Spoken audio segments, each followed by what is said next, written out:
magaalada Garowe caasimada Puntland wadooyinkeeda waaweyn maanta waxa isugu soo baxay dad aad u tiro badan oo markaasi taageero balaaran u muujinayay maamul goboleedka ka bishay magaalada Kismaayo waxa ayna hal ku dhigiyo ay ku taageerayaan iyo boorado ay ku xirdan yihiin kelmado taageero ay ku muujinayaan ba ay saaka ula soo baxeen jidadka waaweyn ugu dambeyntii dadkii banaanbaxaasi sameeyay oo barxadda isugu yimi ayaa hadaladoodii waxa ka mid ahaa barxadda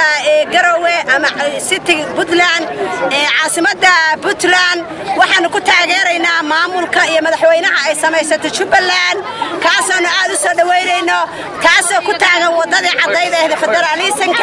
federalisanka Axmed Madoobe waan soo dhaweynaynaa waxaan ku leenahay Axmed Madoobe dadku way soo qaamid hal fal kaliya Puntland waxa ku taageeraysa waa shacabkii waa dawladii dhamaan anagu waa ku taageeraynaa hadaanu nahay ka soo janno Puntland ee 8 gobol ee Puntland meel walbana waa laga taabacaya meel walbana waa laga taageeraysanaya waxaan ku leenahay dadku waa inay isugu kaamud noqdaan annaga ilaa 6 subaxnimo ayaan halkaas soo taagnay shacabka Puntland weeye xaafadihii weeye dhamaan waa ku raacsanahay noolow baan ku leenahay dadku waa inay isugu kaamud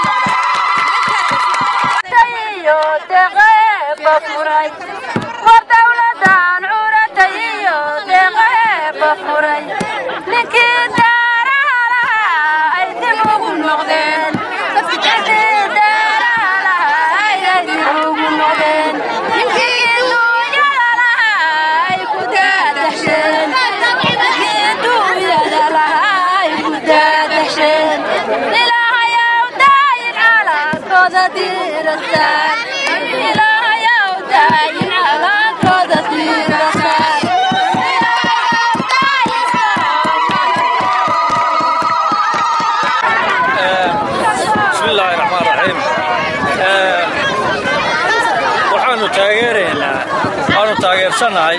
maamul goboleedka Jubaland sida sharciga lagu soo xulay ee loo doortay waxaanu cambaaraynaa dadka doonaya inay dumiyaan loo soo adeegsanayo sida barahiiraalo oo kale loo soo adeegsanayo waxa la yiri duqsigu hadii uu ku dabaalbarto ciir waxa fuud kulba ku gubtaa horay waxa weeyaan uu ugu dabaalbartay ciir barahiiraale imakana waxa weeye wuxuu ku guban doonaa fuud waxaan u sheegaynaa inay sidii ahayn barahiiraale iyo dadka la mid ah waxaanu cambaaraynaa waxa la wixii ka soo horjeesta wixii faraha la gali doona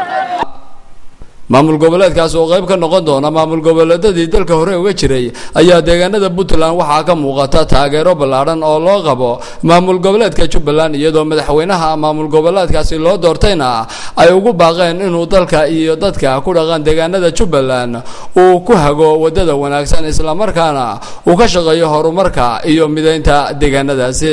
Cabdiraxmaan Cali Nuur Somsad Garowe